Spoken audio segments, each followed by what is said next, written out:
Hi guys, welcome back to sweet chillies. मैं हूं रुधिर। कैसे हैं आप लोग गाइस? तो आज हम लोग देखने वाले हैं लैडर फैक्ट्स चैनल से how Salman Khan destroyed his own career, Sikandar Salman Khan upcoming movie. तो स्टार्ट करते हैं वीडियो। इसकी ओरिजिनल लिंक आपको डिस्क्रिप्शन में मिल जाएगी।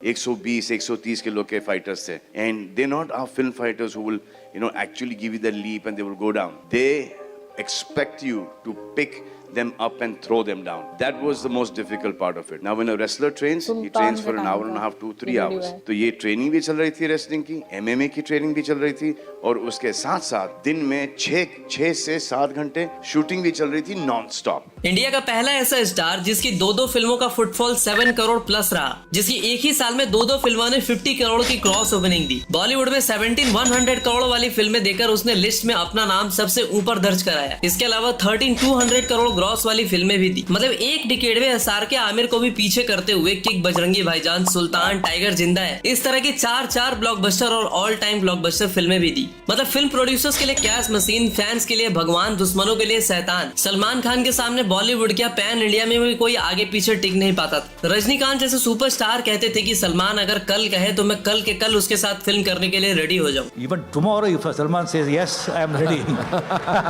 लेकिन खुद को बॉलीवुड का पिलर बताने वाले सलमान खान पिछले 7 साल में एक भी क्लीन हिट नहीं दे पाए. हालत आज ऐसी है कि जो कभी सलमान को अपनी फिल्मों में कास्ट करने के लिए हम फर्स्ट किया करते थे, वही फिल्म मेकर प्रोड्यूसर्स आज उनसे पीछा छुड़ा रहे हैं. प्रोड्यूसर्स लाइन करण जौहर के साथ अनाउंस फिल्म सेल्फ्ड हो जा रही है. करण जौहर तो यहाँ तक कह रहा है कि बॉलीवुड में अब कोई स्टार ही नहीं बचा. इवन एटली के साथ अनाउंस 400 करोड़ के बजट वाली फिल्म से भी सन टीवी अपने हाथ पीछे खींच ले रही है. उनको सलमान पे भरोसा नहीं है. जियो स्टूडियोज वाले भी बेबी जॉन में 100 करोड़ का फट्टा खाने के बाद सलमान से दूर भाग रहे हैं. लेकिन सलमान के स्टार से बेकार होते जा रहे सिचुएशन के पीछे कोई और नहीं बल्कि सलमान खान खुद ही रिस्पॉन्सिबल है. अब सलमान ने ऐसी क्या गलतियां की हैं कि कोई भी फिल्म मेकर उन पे 300-400 करोड़ लगाने से पहले 10 बार सोच रहे. उससे भी बड़ी बात है सिकंदर, जिसे सलमान की आखिरी उम्मीद बताए जा रहे हैं. तो क्या सलमान एसआरके की तरह सिकंदर से कमबैक कर पाएंगे या फिर फ्लॉप के दलदल में डूब के मर जाएंगे? तो आज की वीडियो थोड़ी छोटी जरूर है, लेकिन इसके लिए मैंने काफी कुछ पढ़ा, समझा, काफी सारे पॉडकास्ट देखे, तो वीडियो को एंड तक देखना, बहुत कुछ बताने वाला हूँ. अगले 5 पॉइंट से समझते हैं कि कैसे दूसरों का करियर बनाने बिगाड़ने का कॉन्ट्रैक्टर सलमान खान ने खुद ही अपने करियर की वाट लगा के उसे मौत के घाट उतार दिया. नंबर 1, सराउंडेड बाय चाटू कार्स. तो अगर आप दिमाग पे थोड़ा सा जोर देकर याद करने की कोशिश करोगे कि सलमान ने लास्ट कौन सी हिट फिल्म दी थी, तो शायद आपका दिमाग भी एरर 404 देने लगे, क्योंकि सलमान की आखिरी हिट फिल्म आज से 8 साल पहले आई थी. उसके बाद से सलमान खान ने कोई भी हिट फिल्म नहीं दी है, जिसकी सबसे बड़ी वजह अगर कुछ है तो वो है खुद को टाटा रिलायंस जैसा कॉन्ग्लोमेरेट समझ लेना. मेरा मतलब सलमान ने अपनी SKF यानी सलमान खान प्रोडक्शन की शुरुआत करने के बाद एक फिल्म बनाने के लिए जो भी चीजें रिक्वायर्ड होती है वो सब कुछ SKF के अंदर खुद ही करने लगे. पहले उन्होंने फिल्मों में गाना गाना शुरू किया, फिर स्क्रीन राइटिंग की,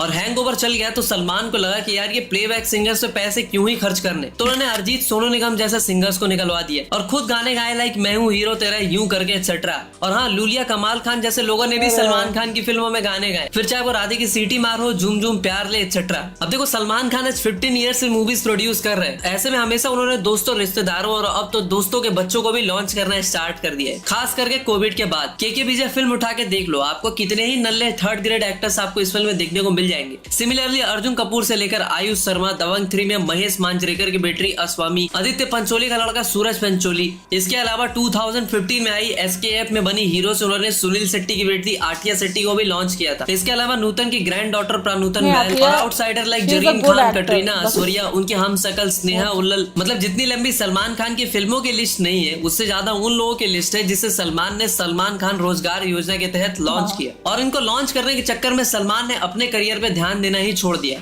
number 2, hesitant to do hard work. Salman के आसपास रहने वाले लोग उन्हें भाई भाई बोल के इतना चढ़ा दिए, उन्होंने सलमान खान को ही सब कुछ बता दिया, क्योंकि भाई सबको अपना उल्लू सीधा कर रहा था. ऐसे में सलमान ने रियलिटी की बजाय अपने आसपास के चाटुकार लोगों की सुनी. लेकिन फिल्म बिजनेस सिर्फ नाम से तो चलने से रही, तो इसीलिए सलमान ने 2017 से अब तक बस बड़ी बड़ी फ्रेंचाइज पे हाथ मारा, लाइक रेस 3, दबंग 3, टाइगर 3. और इन फ्रेंचाइज फिल्मों को छोड़ दे तो सलमान की बाकी सारी फिल्में पिट गई. सलमान ने इन फिल्मों में जान जी लगा देने के बजाय इजी मनी कमाने की सोची. उन्होंने क्रिंज मूवीज तो दी ही, साथ ही साथ बिग बॉस को होस्ट करके पैसे छापे. OTT वर्जन की फिल्में लाइक रूसलन को जियो सिनेमा को चेप दिया. के बीजो को G5 को 80 करोड़ में बेचा. इसके अलावा अंबानी शादी में भी खूब नोट छापे और ऐसे ही काफी सारे दूसरे इवेंट्स अटेंड किए, अवार्ड शोज पे डांस करके पैसे निकाले। लेकिन एक टाइम ऐसा भी था जब सुल्तान जैसी फिल्म करने में सलमान ने इतनी मेहनत की थी कि उनका पिछवाड़ा फट के 76 हो गया था। So 6.5, 7 hours.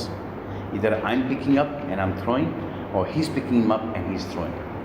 So it is like the उस most टाइम पे कितनी difficult मेहनत की thing. होगी, When I have to walk and out of that that ring, it is stage. actually like a Wow.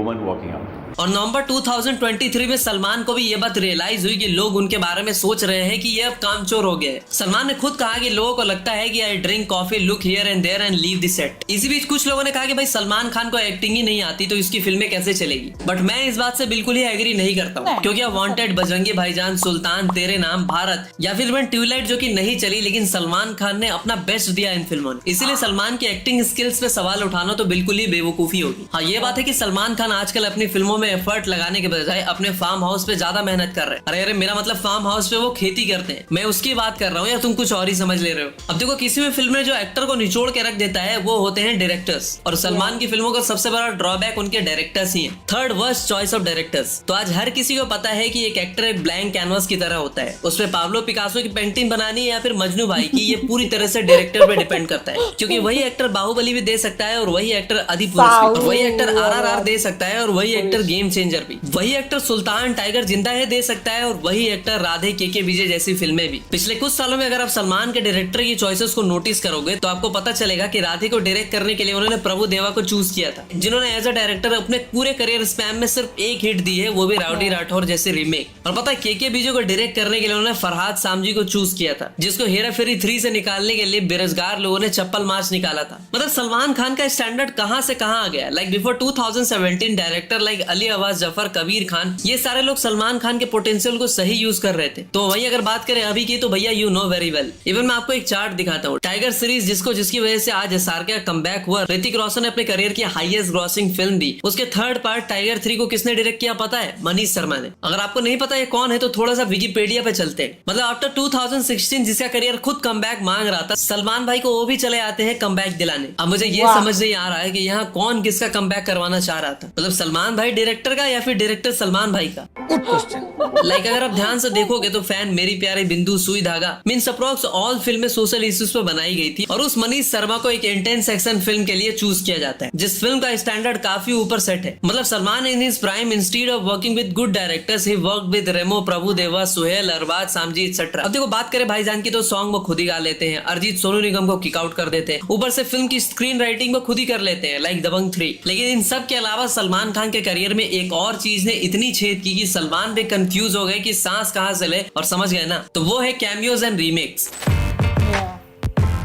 Too much cameos and remakes. तो almost आज से 8 साल पहले यानी 2017 में टाइगर जिंदा है से टाइगर को ऐसा क्या हुआ पता है? कोविड। अरे नहीं, फिर टाइगर को कैमियो और रीमेक जैसी तो बड़ी ही गंभीर बीमारी होगी। लाइक फॉर कैजुअल इन्फॉर्मेशन, 2017 में जब सलमान भाई ने लास्ट हिट और बोले तो ब्लॉकबस्टर फिल्म बनाई थी, उसके बाद सलमान भाई ने टोटल 6 फिल्में की और लगभग 8 फिल्मों में कैमियो किया। पठान के बाद से ही सलमान खान के दरवाजे पे हर कोई अपनी फिल्म का कैमियो कराने के लिए आने लगा, और सलमान खान अपने भाई बंधुओं की फिल्म से इनकार कैसे कर सकते हैं, तो उन्होंने इन सारे कैमियोज के लिए हाँ कह दिया। वैसे बाद में जाकर सलमान खान ने मीडिया में कहा था कि वो टाइगर 3 के बाद कोई कैमियो नहीं करेंगे, लेकिन फिर से उन्होंने बेबी जॉन, सिंघम अगेन जैसी फिल्मों में कैमियो कर डाला। एक जहां एवरेज साबित हुई तो दूसरी तो बिल्कुल ही चारों नाल चित हो गई। और कार्तिक आर्यन जैसे नए स्टार की फिल्म भूल भुलैया के सामने बॉलीवुड के बड़े बड़े दिग्गज लाइक अजय, अक्षय, सलमान भी स्ट्रगल करते नजर आए। और पठान में सलमान खान का कैमियो इसलिए वर्क कर गया क्योंकि for so many years everyone was waiting to see Salman Khan and SRK together on big screen. Cameo के बाद दूसरी सबसे बड़ी चीज जो सलमान खान जैसे स्टार के स्टारडम का भी दम निकाल देती है, वो होती है रीमेक्स। भाई रीमेक्स भी अच्छी हो सकती है, लेकिन अच्छी तरह डायरेक्ट देखो अजय देवगन तो यूं ही बदनाम है। सलमान खान ने भाई अपने पूरे करियर में 21 रीमेक्स किए, जिसमें से जो हिट, सुपर हिट या ब्लॉकबस्टर साबित हुई वो थी लाइक वांटेड, रेडी, बॉडीगार्ड, जय हो, किक, प्रेम रतन धन पायो एटसेट्रा। लेकिन आजकल लोग रीमेक्स से नफरत नहीं करते, वो रीमेक्स के बारे में बात ही नहीं करते। बट फिर भी सलमान खान ने रीमेक फिल्मों को चूज किया, लाइक ट्यूबलाइट, अंतिम, किसी का भाई किसी का दुश्मन, और इनमें से ऑलमोस्ट सारी फिल्मों को पब्लिक ने नकार दिया। इन रीमेक की वजह से पब्लिक को अब धीरे धीरे अक्षय कुमार की तरह सलमान के लिए भी लगने लगा अरे ये तो रीमेक करेगा या फिर किसी फ्रेंचाइज की वाट लगाएगा। और जब पब्लिक की परसेप्शन आपके लिए ऐसी हो जाए तो आप अच्छी फिल्में ही क्यों ना करें। बट उन्हें फर्क ही नहीं पड़ता कि आपकी कौन सी फिल्म थिएटर में आई और कौन सी निकल गई, क्योंकि वो आपकी फिल्मों के बारे में कुछ ऐसी ही एजम्पशन बना के बैठ जाते हैं। और आज यही रीजन है कि फिल्म मेकर प्रोड्यूसर सलमान से डरते नजर आ रहे हैं। सूरज बरजातिया के साथ प्रेम की शादी करण के साथ बुल सेल्ड हो गई है। एटली वाली फिल्म भी ठंडे बस्ते में चली गई है। तो देखो बात ऐसी है ना कि बेबी जॉन के टाइम पर एटली बहुत ही एक्साइटेड थे और उन्होंने बहुत ही एक्साइटमेंट के साथ सलमान के साथ एक फिल्म अनाउंस की थी, लेकिन बेबी जॉन के फ्लॉप होने से एटली और सलमान दोनों पर ही नेगेटिव इम्पैक्ट पड़ा, क्योंकि उसमें भाईजान का कैमियो भी था। लेकिन मुझे इंटरेस्टिंग बात तो ये लगती है कि जिन फिल्मों को सेल्ड हो जाना चाहिए था, लाइक के बीजे, राधे, दबंग 3, रेस 3, वो सारी की सारी फिल्में आ गई और सलमान को जिन डायरेक्टर के साथ काम करना चाहिए था, जो फिल्में आनी चाहिए थी, वो सारी की सारी सेल्ड हो गई। तो क्या मान ले कि सलमान खान के चैप्टर का द एंड हो गया है? वेल ये इतना इजी नहीं होने वाला। तो अब वीडियो के एंड में आपको सलमान के फ्यूचर प्रोजेक्ट से थोड़ी रूबरू कराते हैं।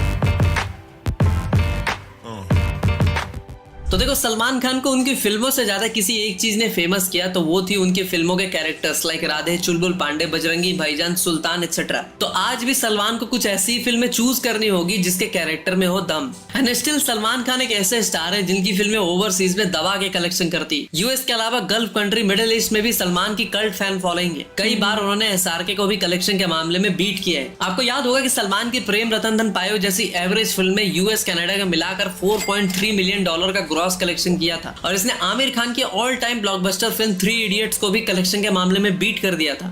जलवा है हमारा। और बजरंगी भाईजान ने जहां इंडिया में 444.92 करोड़ का ग्रॉस किया था, तो वही इंटरनेशनल मार्केट से इस फिल्म ने 473 करोड़ छापे थे। तो अभी के टाइम पर सिकंदर सलमान खान की सबसे बड़ी फिल्म हो सकती है अगर वो रीमेक नहीं हुई तो, क्योंकि मार्केट में रूमर्स फैलाई गई है कि ये फिल्म भी रीमेक होने वाली है। अगर सिकंदर बॉक्स ऑफिस से अच्छा खासा बिजनेस नहीं कर पाती है या उतनी अपीलिंग नहीं होती है, तो सलमान को शायद भगवान भी इसके बाद नहीं बचा पाए। ऊपर से सलमान को लेकर मार्केट में नेगेटिव पीआर भी बड़ी जोर शोर से की जा रही है। सलमान की तोंद निकली पिक वायरल हो रही है। लेकिन सिकंदर के अलावा भी सलमान खान के पास और भी दूसरे बड़े प्रोजेक्ट्स हैं लाइक पवन पुत्र, भाईजान, किक 2, टाइगर वर्सेस पठान, दबंग 4 एक्सेट्रा। लेकिन अगर सिकंदर ने अच्छा खासा बिजनेस नहीं किया तो इन फिल्मों पे भी इम्पैक्ट आ सकता है और शायद फ्यूचर में इनमें से भी 1-2 फिल्में सेल्ड हो जाए। दूसरी बात ये भी है कि आज हिंदी ऑडियंस सिर्फ बॉलीवुड तक सीमित नहीं है। साउथ से लोग पुष्पा सालार जैसी मसाला फिल्में ला रहे हैं और ऑडियंस ने इंटरनेशनल कंटेंट का भी स्वाद चखा है। ऐसे में सलमान को अगर रेलेवेंट रहना है तो प्रोजेक्ट्स बहुत ही सोच समझ के चूज करने पड़ेंगे और अपना 100% भी देना पड़ेगा, वरना स्टारडम के दम पर अब ऑडियंस थिएटर नहीं आने वाली। तो सच सच बताना, बिना रिव्यू जाने, बिना फिल्म की हाइप जाने आप आंख मूंद कर क्या first day first show Sikandar देखने जाओगे? और दूसरी बात, क्या सलमान खान का कमबैक एसआरके से भी बड़ा हो सकता है? वेल आपके आंसर्स का इंतजार जरूर रहेगा। तो मैं मिलता हूँ आपसे अगली वीडियो में, तब तक के लिए हर हर महादेव। हर हर महादेव। यार पता है क्या, एक तो ना अब ऑडियंस वैसी रह नहीं गई है कि जो पहले स्टार्स की गाड़ियों के पीछे भागती थी, ठीक है, या कुछ ऐसी पागल सी ऑडियंस ना रह नहीं गई है। अब ऑडियंस में भी दिमाग आ गया है ठीक है, बिल्कुल किसी को भी अंधा प्यार देने से पहले सोचते हैं लोग, ठीक।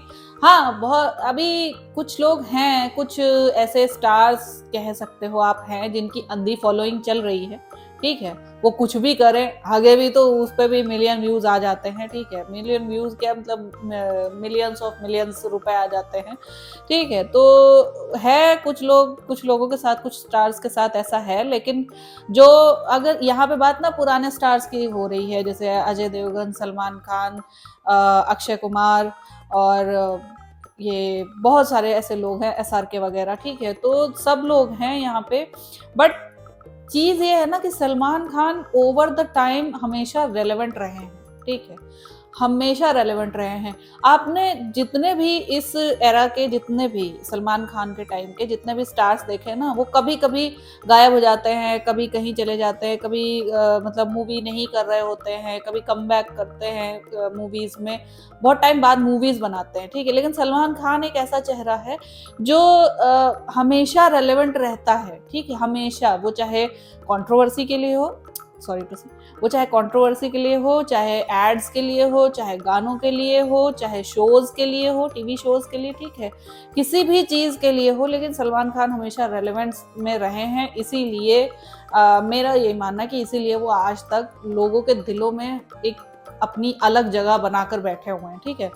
लेकिन क्या है ना, बहुत टाइम से जब आप अपने किसी पसंदीदा कैरेक्टर को, पसंदीदा स्टार को अगर बहुत बार एक ही गलती दोहराते हुए देखते हो ना, तो आपका भी मन फीका होने लगता है फिर, ठीक है, कि हाँ यार ये क्या है, मतलब हम चलो इसके बजाय कुछ और देख लेंगे। क्योंकि आजकल ना लोगों के पास ऑप्शंस बहुत ज्यादा हैं, ठीक है। तो सिर्फ आप ये सोचते रहो कि हाँ भाई मैं तो सुपरमैन सलमान का फैन, ठीक है, तो ऐसा हो नहीं सकता इस टाइप से चलने पे। ऑफ कोर्स यार देखो, मुझे सबसे अच्छी पिक्चर कौन सी लगी थी सलमान खान की? बजरंगी भाईजान, वो मेरी ऑल टाइम फेवरेट है, ठीक है। पुरानी सलमान की पिक्चरें हों चाहे नई सलमान की पिक्चरें हों, कोई सी भी पिक्चरों में मेरी ऑल टाइम फेवरेट हमेशा से बजरंगी भाईजान थी, ठीक है। वही रहेगी, आगे भी वही रहेगी, कुछ भी हो जाए। तो अब ये चीज है कि भाई इन मूवीज की स्क्रिप्ट देखो तुम, ये बजरंगी भाईजान हो गई, ठीक है, तेरे नाम रीमेक थी लेकिन किस वजह से चली थी? क्योंकि उसमें एक्टिंग अच्छी थी, उसका डायरेक्शन अच्छा था, स्क्रीन राइटिंग अच्छी थी, हर चीज उसमें अच्छी थी, ठीक है। ये जो डायरेक्टर्स थे वो बहुत ही बारीकी से काम करते हैं रीमेक्स पे, जब तो अच्छा काम होता है और तो ऑडियंस को भी वो काम पसंद आता है। आप दृश्यम को देख लो, ठीक है, दृश्यम को देख लो, और भी पुरानी पुरानी आप पिक्चरें देखो जो रीमेक्स थी। गोविंदा की कई सारी मूवीज, ऑलमोस्ट बहुत सारी मूवीज उसकी रीमेक्स हैं, ठीक है। वो पिक्चरें भी काफी ज्यादा चली हैं। क्यों? क्योंकि दो चीजें थी, पहले तो लोगों को पता नहीं होता था कि हाँ ये रीमेक है, ठीक है, इंटरनेट इतना ज्यादा था नहीं। दूसरी चीज, एक्टिंग बहुत जबरदस्त होती थी सबकी, ठीक है, बहुत अच्छी एक्टिंग होती थी, मसाला होता था, मतलब जबरदस्त सा स्टोरी राइटिंग होती थी, तो वो सब अच्छा होता था, तभी मूवीज चलती थी, ओके। अब आज के टाइम में भी जब अच्छी स्टोरी होती है तभी मूवी चलती है, वरना तो इक्का दुक्का स्टार को छोड़कर बाकी कोई रह नहीं गया है। सलमान ही सबसे बड़ा एग्जाम्पल यहाँ पे इस चीज के बारे में है, ठीक है। तो लोग अब समझ गए हैं, और अब क्या है, इंडस्ट्री को भी ये चीज समझनी पड़ेगी, बॉलीवुड को भी ये समझना पड़ेगा कि सिर्फ नाम पे नहीं चलता है काम, ठीक है, क्योंकि लोग भी अपना एहतियात से, अपनी मेहनत से कमाया हुआ पैसा लोग भी वहीं डालेंगे जहां पे उन्हें एंटरटेनमेंट मिले रियल, ठीक है। सो आई होप आप लोग को रिएक्शन पसंद आया होगा। अगर अच्छा लगा हो देन प्लीज लाइक और शेयर जरूर करना। मैं मिलूंगी नेक्स्ट वीडियो में।